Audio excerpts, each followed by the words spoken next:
Hello there, this is Coach Ajit, and in today's video, we are talking about a topic that I get way too many times. How do I find a profitable coaching niche?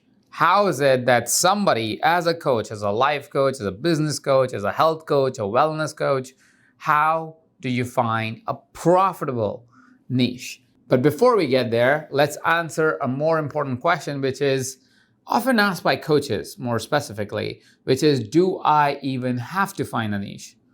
I'm a coach. I can impact anybody's life. I'm a coach. I can help anybody and everybody. Why do I have to limit myself by identifying a niche? Well, here's the reason why you even want to identify a niche.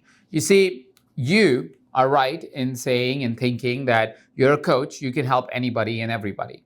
But what happens when you're trying to help anybody and everybody is that your conversations are not directed. Your focus is not directed. You're not showing up for exact meetings looking for a particular type of person, a particular type of conversation. And because you're not looking for that, you are engaging in whatever's coming at you. So what you're becoming is a lot more reactive because you are infinite. And so you're thinking everybody is my client. And so you're just saying, universe, send me anybody, which is making your conversations diluted. It's not leading you to a more interested client, a more ready client. So the reason to find a niche is to create focus. It's to create some direction, some area of progress. And one must also understand that when you start working on a niche, it's not that you are then boxed into it. You will evolve from the niche, which means you will have served the market, then you will evolve that market, and then you will evolve that market, and you'll keep evolving that market. Let me give you an example. Let me explain this with an example. When I started First Coaching, I started with a small micro niche of a few hundred entrepreneurs. I was working with only individuals that were in the online education space in a particular revenue size. I said, the person that most benefits by working with me is a company that is doing anywhere between $1 to $2 million in revenue. They're in online education. And what they really lack is team and structures and systems. And so I can coach them and work with them in all of those things that will help them grow their coaching business. While I started working in that niche or started with that niche, as I was starting to be more expansive, I realized that my methodology is applicable to all online businesses. Then eventually I realized that that methodology is so translatable that I could train business coaches in it. And so I created a certified business coach program. Then soon enough, I found that the methodologies that I was using with my business clients and personal clients, both were implementable as a life coaching philosophy, as a life coaching methodology. And so I introduced Certified Life Coach.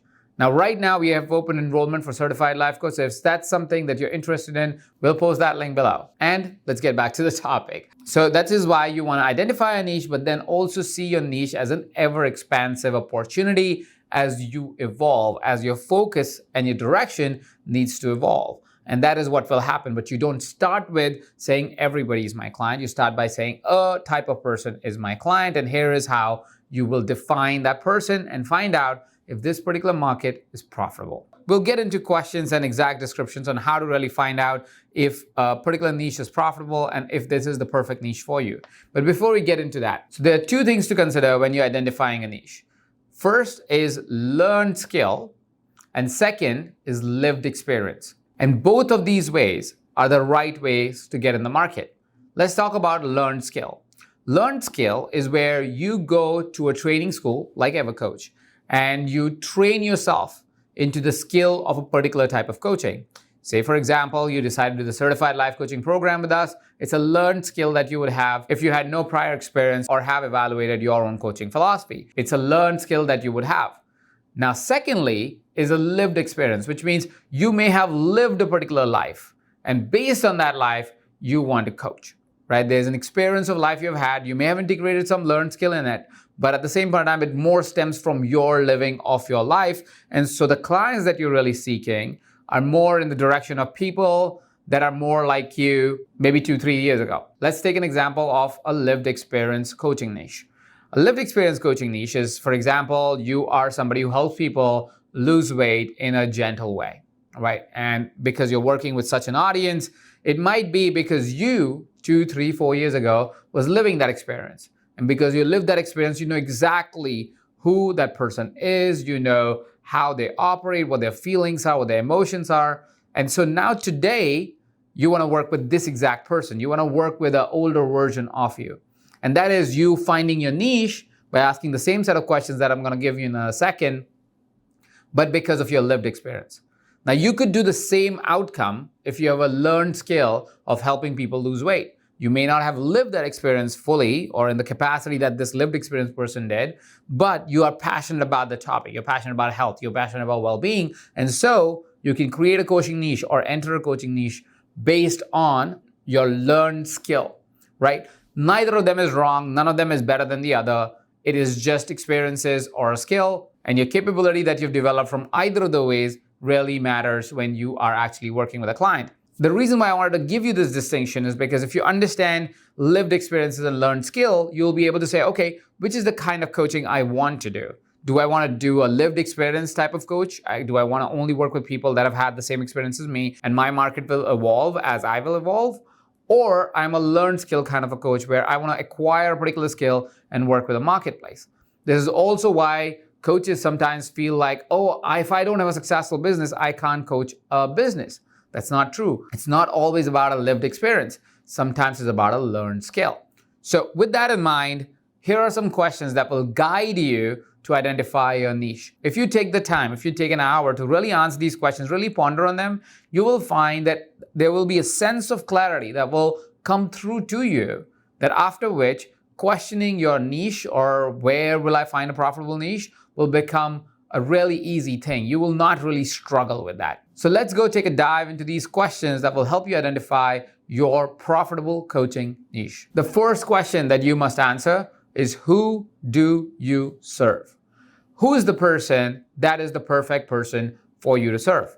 Now, if you were stemming from lived experience, you will know exactly who this person is. If you're operating from learned skill, you may have to get a little bit curious and really asking, who is it that I want to serve? Is it a man or a woman? Are they in a particular age group? Are they parents? Do they have a particular kind of job? Are they entrepreneurs? Who is this person that I'm really serving? And you'll find that clarity based on if you had lived that experience, or when you were learning a skill, this would be a question that you would ask as you were signing up for the program. As to who's the market? Who's the person that I will be helping? Who's the person that I can help, right? So first question to answer is, who do you serve? The second question to answer is, what is the problem that you will solve? And the reason for this question is so you can direct your energy towards conversations with these potential clients in the direction of the problem that you solve. Let's take an example that you were a business coach. If you're a business coach and you say, hey, I want to work with entrepreneurs who are men over 45 with 2 kids who lives in a particular part of the country, I want to go serve these people. And you just start talking to this person and you say, hey, how's business going? They will give you very superficial information because that's what a candid conversation looks like. But if you know exactly the problems that you're focusing on, you may ask a question. Let's say if you're focusing on team, is how are you dealing with remote work? And are you able to deal with remote work? Because people are trying to work more and more from home, and COVID has put such restrictions in most countries and most states.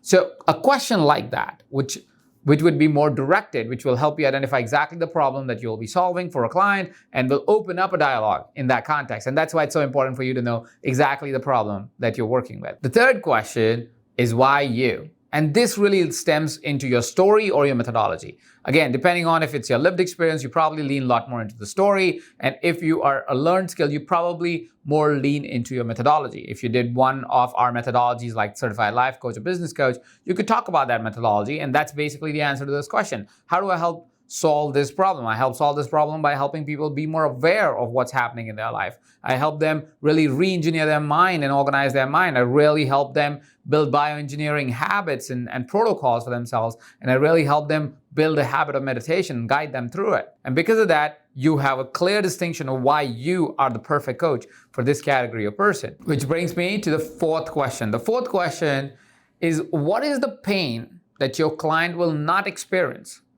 because they will get the outcome that you defined before?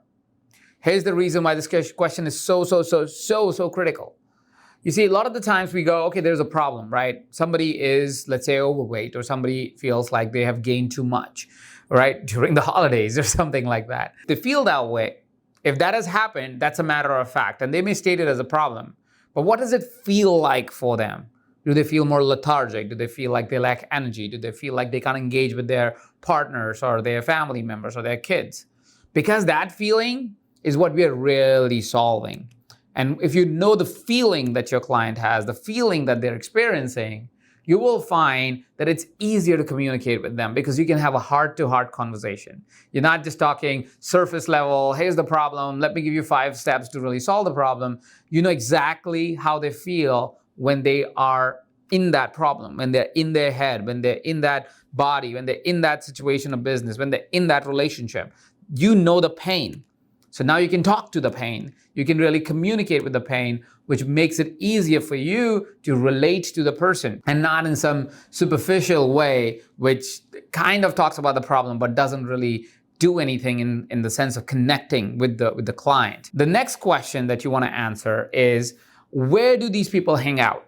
What is a place that I know these people would go to? Are there groups? Are there live events? Are there organizations? And if I know what these places are, can I get an invite? Can I somehow be in that group? Can I somehow go hang out in that community?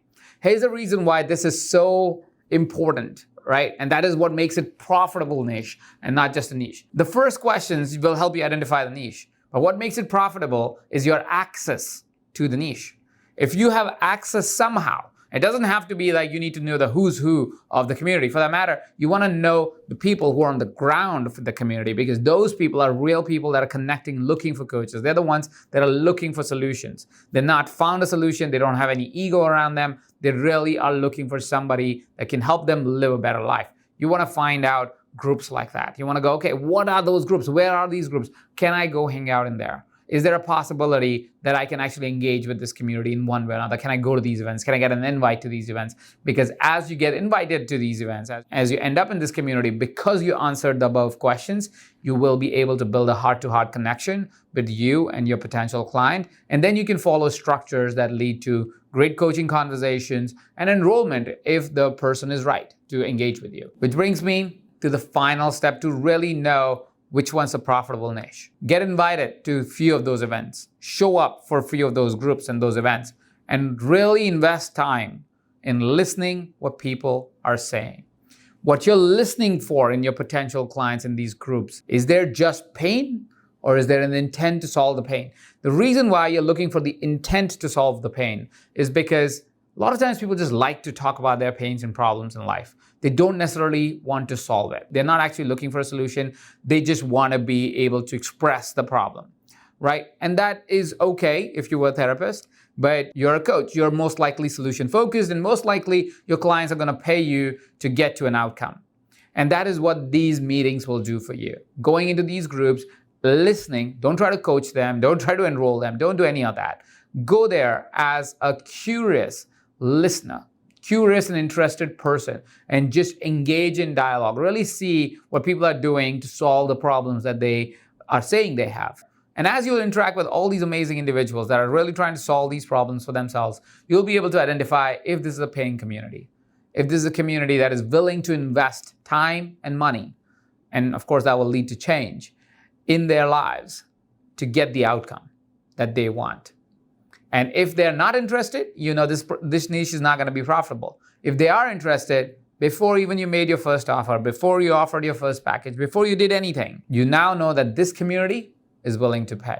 They're willing to pay whatever is required in context of the outcome that they're going to get. And now you can say, this niche is a profitable niche. The steps that most of us miss while identifying our profitable niches is we don't do this legwork. The last 2 steps are critical. You need to be able to identify not only the groups, their characters, their feelings, but you need to be able to identify, do you have access to it?